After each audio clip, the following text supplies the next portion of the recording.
Oh, good evening, everyone. It's good to see you this evening, another Tuesday evening. Right, it should be happening now. Should have gone live. Not too sure what's happened here. Still having problems with my Facebook effort. But anyway, here we go. Go live. That's it. Leave it. Okay, so again, just get some feedback from my Facebook colleagues and so forth. So, good, another Tuesday evening. More information on moral injury, shaken, stirred, and broken. So last week we looked at shaken, stirred, not broken. But let's be honest that sometimes things can... Okay, Sonia. Now, it should be on Facebook. If it is, just let me know. Send me a comment and I should be able to pick it up. It's not starting automatically. I don't know why yet, but I've got it set up. So anyway, that's yeah. But once you're on Facebook, let me know. Great. So if you're here for the first time, welcome. I'd like to welcome those who have been following and have been faithfully. Oh, brilliant. Okay, great stuff. So hopefully my Facebook followers. In fact, yes. I'll talk about that and I'll contact you at another point. So yeah, so great. We're looking at this moral injury. I think I've been on it for about 5 months. It's going to be around for a lot longer. I have asked somebody's permission if I can read what they've written. It is in the public domain. I shan't say their name, but I'd just like to read something that they've posted earlier today. I was really taken by it. Again, I will not mention the name. It is in the public domain. I've asked them permission, but I've not heard from them. So in a sense, I hope I'm not taking liberties. If you are, please come back to me. But this is what she has said. I just want to say thank you to my workplace bullies. It doesn't absolve you from the dirty deeds, but you foolishly thought your power would destroy me. Just the opposite. Thank you for being a footstool that lifted me up into the stratosphere of success. While it may feel like your employer won because you were let go, or now this is to you, the reader, while it may feel like your employer won because you were let go or decided to walk away from the toxicity, gaslighting, manipulation, discrimination, racism, and more, they gave you a golden parachute to freedom. So you can finally mentally and physically thrive in life. So great stuff. Thank you very much indeed for your comments. Fantastic. And this whole thing about moral injury, it's catastrophic, it's devastating, but in the right hands, we can use it to build on our lives. So those of you who may be reading the newsletter, what I do, I send out a newsletter, usually by Saturday, Sunday. It really is a 5-minute read, and then the Tuesday session is a deep dive into the newsletter. So I'll talk about things on the broadcast that I don't mention in the newsletter. But make no mistake, recovery from moral injury is not automatic. And in some cases, people do not recover to a place of normality, whatever that is. And I talk about this whole thing about broken. If you remember last week, I used the idea from James Bond. He likes his martini shaken, not stirred. And when we have these monumental events in our lives, we can be shaken and stirred, but also we can be shaken, stirred, and broken. And what I mean by here, broken, is the human spirit. And I want to say a bit more about that. So today we're going to be looking at this whole thing about being broken, 2 methods, and then there's a bonus. You need to hang around for the bonus in terms of how we can recover. So those of you who've traveled with me for quite some time, you know that we've been on this journey of moral injury. And what I'm going to do, if I can, I'm just going to put a definition up so at least you have something to see. Here we go. I don't know if you're able to get all of it on, but I'll try. So let's have a look. Here we go.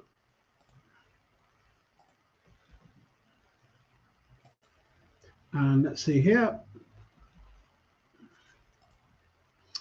Okay, so the bit I really want to focus on, Jonathan Shea, the psychiatrist who was working with the returnees from Vietnam, the soldiers from the Vietnam War, he said something that was really, really important. And I've not come to this yet, but moral injury, I'm really concerned now and convinced moral injury is a leadership issue. And Jonathan Shea talks about this. So we understand that moral injury is a violation of our morals and our values. And he says that he emphasizes leadership failure and the betrayal of what's right by a person who holds legitimate authority in a high stake situation.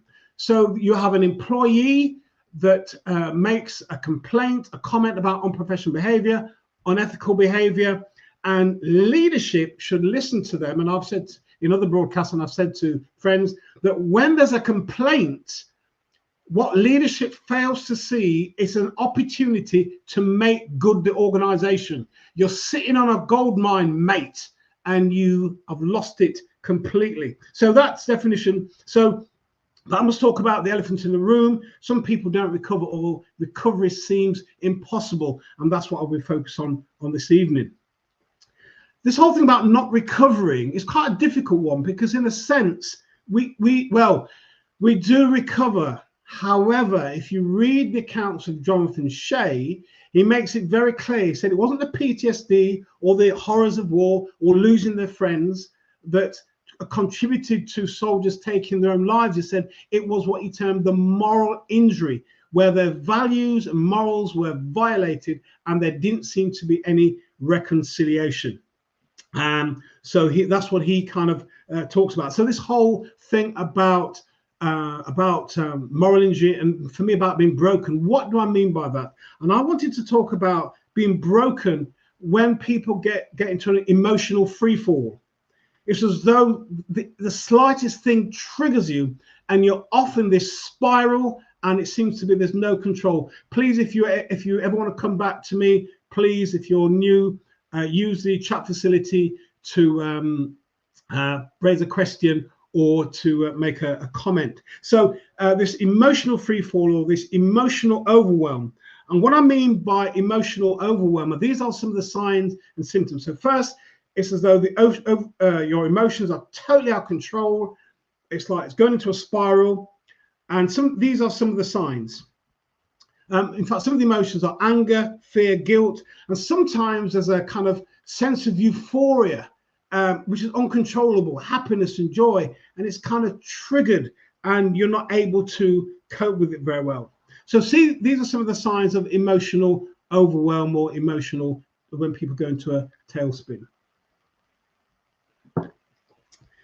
There's a massive reaction to insignificant events. Something has happened really small and you kick off alarmingly. In fact, they're saying, what's happened to Delroy? It's a very simple thing. And the way that I'm carrying on, it's really, really huge. There's also sometimes a feeling of being unwell and you don't even know why you feel that way. And the part of emotional overwhelm or emotional tailspin, the simplest things you can't focus on. And there's a physiological response: rapid heartbeat, high blood pressure, anxiety levels, difficulty in breathing, dizziness, fatigue. All these things are emotional signs and symptoms of emotional tailspin or emotional overwhelm due to moral injury. Let's just imagine this for a moment. You are an exemplary worker in an organization. You've accomplished much. Through a series of events, you thought the company had your back. You thought your manager had your back. You now realize they never did. And worse still, you now found, unbeknown to you, you now find out they've kept a dossier on you or a file on you. You're shown evidence and you're told you can go now. We'll pay you off if you sign this. We'll pay you a year's salary or 6 months' salary. We'll give you a reference. If you take out a grievance, you'll be suspended and you'll be dismissed. And this scenario that I've painted, I'm not making it up. This happened to more than one friend. In a sense, it's a combination of scenarios, but this has happened to friends of mine where there's been, management has kept a real scrutiny on you, kept a file. Now in this instance, it's a file, but somebody I chatted to, I was introduced to somebody recently, and he said that he had the same thing happen to him 20 years ago. And there was these telltale signs. Oh, we have questions about your performance. There's quite a few things that we have some concerns about. So he said, well, okay, let me know what they are, and I'll answer every one because I've done them. 4 weeks later, they came back. So it wasn't serious in terms of that they made something 4 weeks back. 4 weeks went on. They came back, and he said it was handwritten, scribbled, all these things that he allegedly had done, not done, should have done, didn't do. And then they kind of got rid of him. But he went in with the union and things were resolved. He left, but he got a better payout than he originally was offered. So I'm not making this thing up. It's happened to friends of mine where because you've raised something, or they want to get rid of you, or they want to go and get somebody else in, and instead of having a proper conversation, they scrutinize what you're doing. Really bad, shady, bad type of way to be. So eventually you're dismissed, no reference letter, and you're now in an emotional tailspin. And tailspin, as you know, comes from the world of the aviation, where the plane loses control and descends, and it goes down into a spin. They call that a spin. Emotional tailspin, as I said, is moments when we are flooded with anxiety, guilt, shame, and grief. These feelings are so acutely adverse that our most immediate desire centers on finding some rapid means of stopping the feelings and or escaping from them, says Douglas Warren. That these emotions, these, I would call them almost brokenness, are so out of control, we will do anything to stop those feelings or get some form of relief immediately. When you understand emotional overwhelm, emotional tailspin, where people go out of control, then you can see, it seems to me, it's kind of obvious that people will get to a place where suicidal ideation, can't control, life is out of balance. Will I ever gain any form of normality, familiarity, sanity again? And people get into a real state, especially if this keeps going on for weeks and weeks and weeks. Jonathan Shea talks about unethical leadership, and I just want to leave one more quote with us. I do believe in good leadership, but I also know there is unethical leadership, and I just want to share this small quote with you about unethical leadership. Here we go. And I'll do the same in Facebook. Go. Hey, unethical leadership is conceptualized as leaders' behaviors and decisions that are not only anti-immoral, but most often illegal and exhibit an outrageous intent. Hold on a second. Let me show it on LinkedIn. Yeah, unethical leadership is conceptualized as leader behaviors and decisions that not only are anti-moral, but most often illegal and exhibit an outrageous intent to instigate unethical behaviors amongst followers. That is mission, and that's by Brown and Mitchell. So leaders are in a particular position where they can do something, but they don't. They take the line of least resistance. And Jonathan Shea said that in terms of moral injury, it was that led people to take their own lives, because leadership didn't show up. And it's the same thing that happens in workplaces, whereby leaders should do something different and they don't, and people are kind of dismissed pretty quickly from their places of work. So how can we stop things from getting worse? So you can imagine when you're in a tailspin, if you've ever been in a situation whereby you've got into this tailspin and your emotions are out of control, it's quite a scary time. And it's bad enough it's a panic attack, but if it's kind of consistent, you know, you can see how people get exhausted, they fear for their life, a whole range of things happen.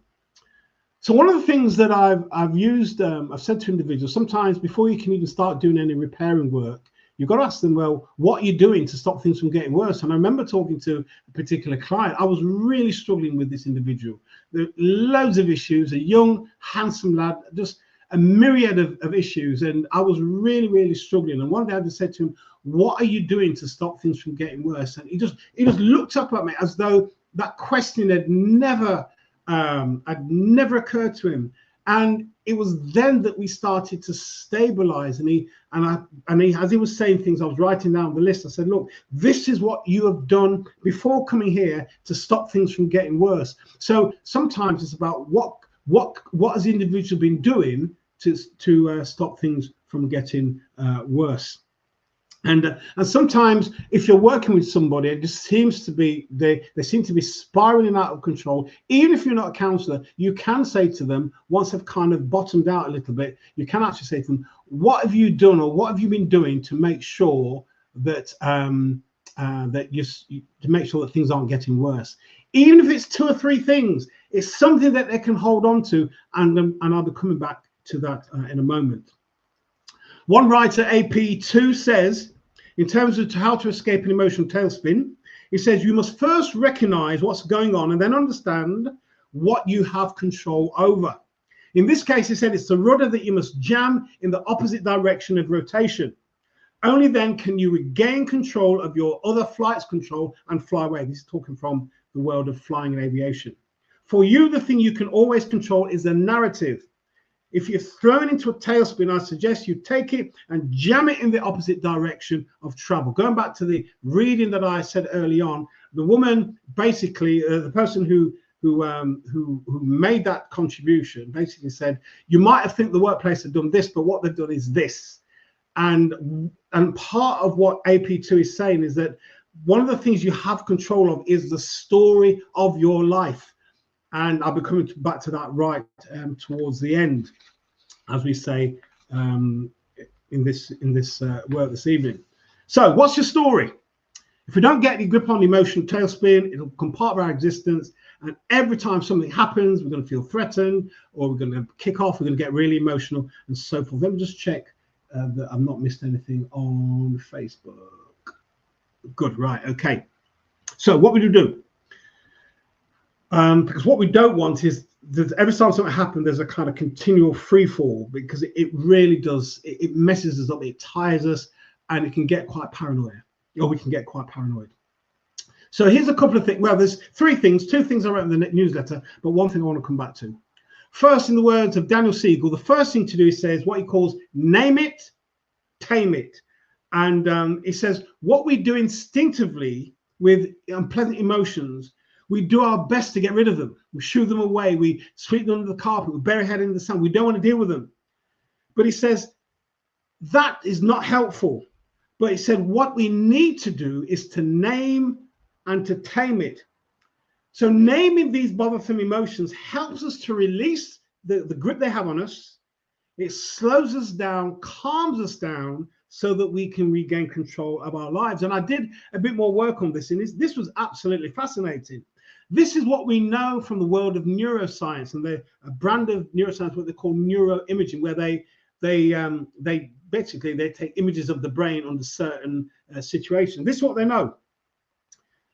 The act of turning unpleasant emotions into words or language reduces and disrupts the activity in the brain, the amygdala, the part of the brain that responds to stress and fear. So by holding things in, we're not doing ourselves any good. So he's saying that, and the science is proving it. Moral injury, there's a whole range of emotions that we go through: anger, fear, guilt, the whole thing. Name it. By naming it, you're taming it, because what the research is showing, if you take unpleasant emotions, so if I'm having a bad day, you say, so sometimes, you're having a really, really bad day. Now, it depends who's asking, of course, because maybe if you're having a bad day, there's certain people you don't want to know, you don't want them to know that you're having a bad day. So you have to be kind of selective with people who you know.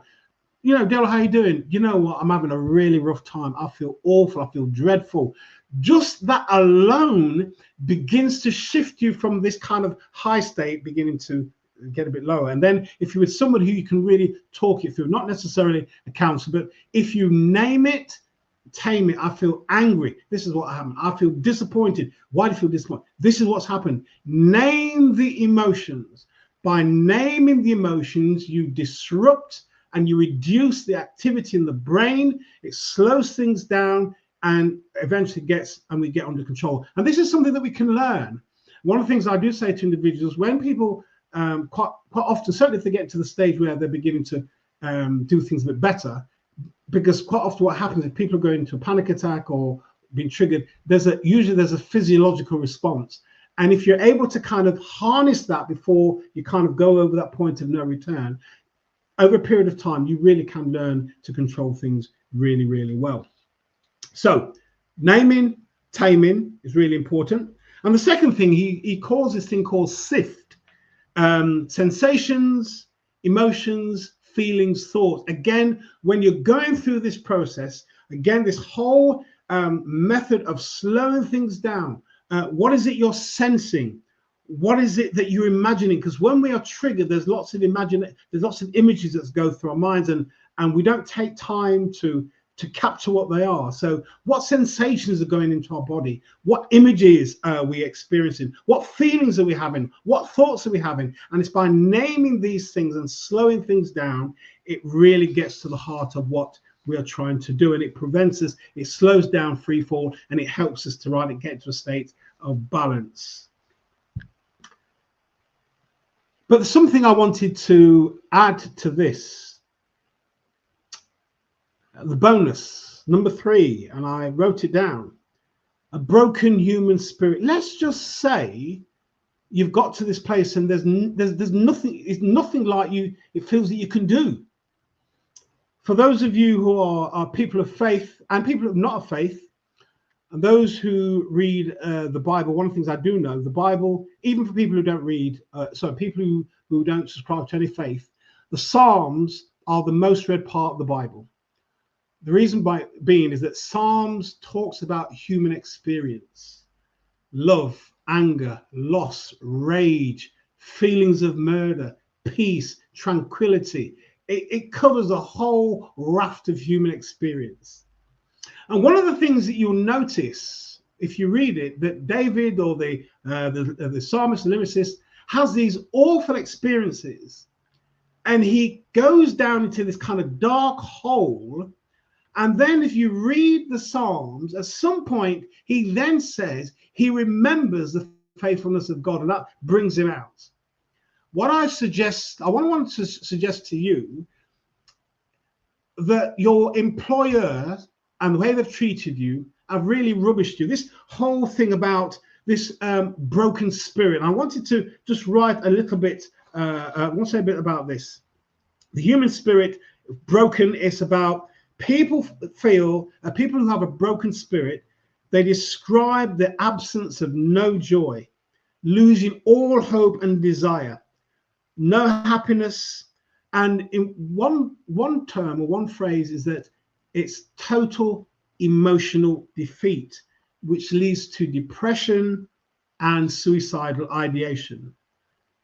What I want to suggest to us today, if you know somebody who's experienced moral injury, they really are at a rock bottom place. I'm talking about moral injury, but I'm talking about other things as well now. They are at a rock bottom place. One of the things that you can suggest to them, not in a quick fix, not in a plaster over a gaping wound, not positive mental attitude, but you can ask them, what have you done in the past that has been successful? What you're attempting to do amidst all the despair that they may be feeling is helping them to draw on human resources.